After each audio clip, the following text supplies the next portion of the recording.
Bom dia, professora, colegas. O nosso trabalho tem o intuito de elucidar, em um curto período, os sinais e sintomas da tosse. Sintomas esses muito comuns em várias patologias pulmonares e extrapulmonares. O nosso grupo é formado pelos acadêmicos Beatriz, César, Jasmine, Keila, Luigi, Pedro e eu, Francis. Vamos então dar início à nossa apresentação. Para falarmos de tosse, antes de mais nada, é necessário entender o que esse sintoma significa, pois esse conhecimento prévio torna fácil a compreensão das informações que iremos expor em seguida. A tosse é um mecanismo de alerta ou de defesa das vias respiratórias, sendo o ato de inspirar e expirar de forma reflexiva a um estímulo irritativo que está afetando partes do sistema respiratório e procurando eliminar secreções anormais. O objetivo dessa expectoração é manter permeável o sistema respiratório.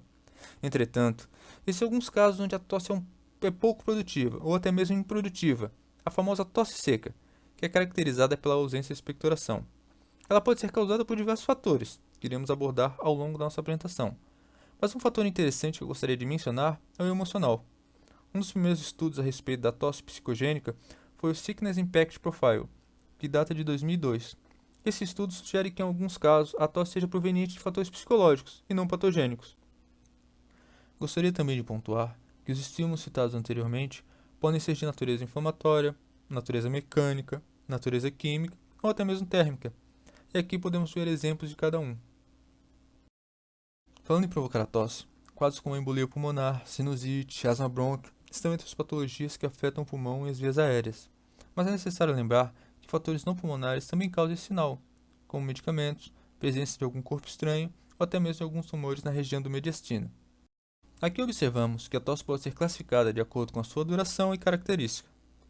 Em relação à sua duração, a mesma se subdivide em três tipos.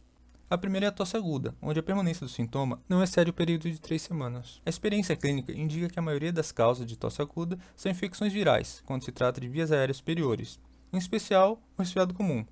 Já nas vias aéreas inferiores, são as traqueobronquites agudas. O quadro à direita mostra uma série de fatores que desencadeiam a tosse aguda. Gostaríamos de destacar que a Covid-19 se encontra nessa subdivisão.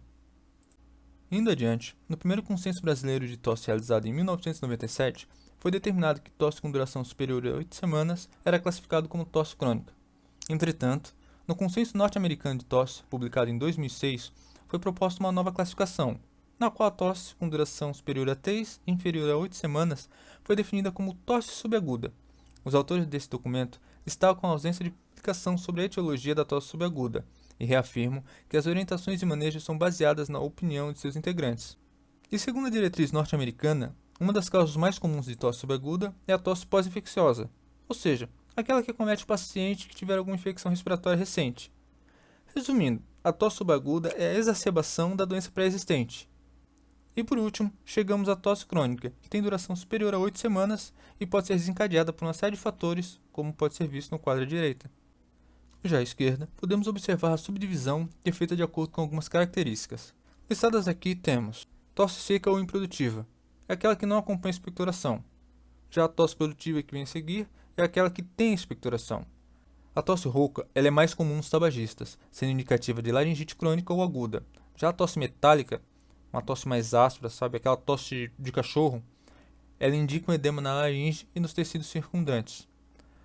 Tosse bitonal deve-se à paresia ou paralisia de uma das cordas vocais devido à compressão do nervo laríngeo recorrente. A tosse quintosa é caracterizada por surgir em excessos, principalmente madrugada, com intervalos curtos de acalmia, com vômitos e sensação de asfixia. É sugestiva de coqueluche, mas também pode ocorrer em outras infecções respiratórias. E por fim, a tosse síncope, que é aquela que após uma crise intensa ela resulta na perda da consciência. E agora eu vou passar a palavra à nossa colega Beatriz, que vai dar continuidade à apresentação. Fisiopatologia. A tosse ocorre por meio de um ato reflexivo que pode ser voluntário ou involuntário. A fisiopatologia da tosse consiste em 4 fases. A fase inspiratória, que quanto maior for, maior será a eficácia da tosse. Fase compressiva, que consiste no fechamento da glote e na compressão da parede torácica. Fase expiratória, abertura súbita da glote com saída do ar em alta velocidade. E a fase de relaxamento muscular. Características dos principais tipos de tosse.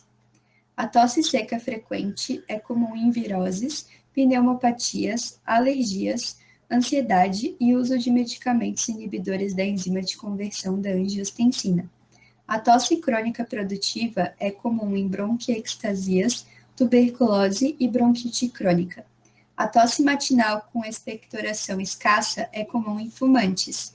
Tosse noturna, comum em gotejamento nasal, refluxo gastroesofágico e insuficiência cardíaca.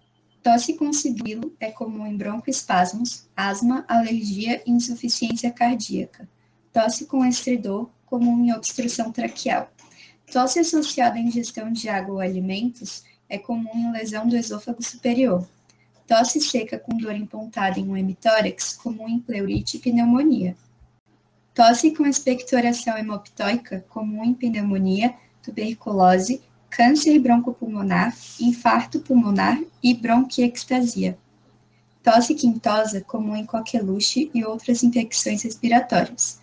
A tosse rouca, comum em laringite crônica e pólipos das cordas vocais.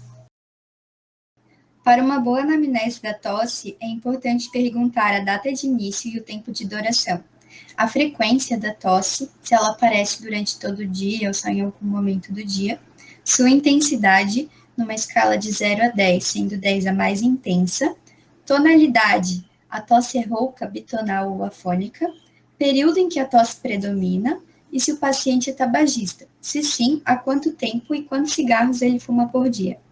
Além disso, é necessário perguntar se o calendário vacinal está em dia para a vacina DTP, que protege contra coqueluche. Perguntar fatores de alívio ou de agravo dessa tosse. Presença ou não de expectoração. Se houver, perguntar a quantidade. Se existe alguma relação com o decúbito, se essa tosse aumenta quando a pessoa deita ou levanta. Se existe algum outro sintoma além da tosse que possam estar relacionados. E se o paciente percebe a presença de refluxo após as refeições. Exame físico. É bom fazer a inspeção da cavidade oral para verificar a existência de amidalite, laringite ou faringite. Verificar se há presença de caso amigdaliano, para o diagnóstico de amidalite, que poderia estar ocasionando a tosse. Verificar a existência de algum nódulo ou caroço de aspecto anormal. Avaliação da função pulmonar. Importante componente para o diagnóstico de uma possível patologia respiratória ou sistêmica. Os exames de função pulmonar podem revelar sinais de obstrução ou refluxo aéreo. Verificar a existência de murmúrio vesicular e broncovesicular normais ou anormais. As referências para a realização desse trabalho foram os livros Exame Clínico, Bases para a Prática Médica, de Selmo Celeno Porto, Propedêutica Médica, de Bárbara Bates, e o Jornal Brasileiro de Pneumologia.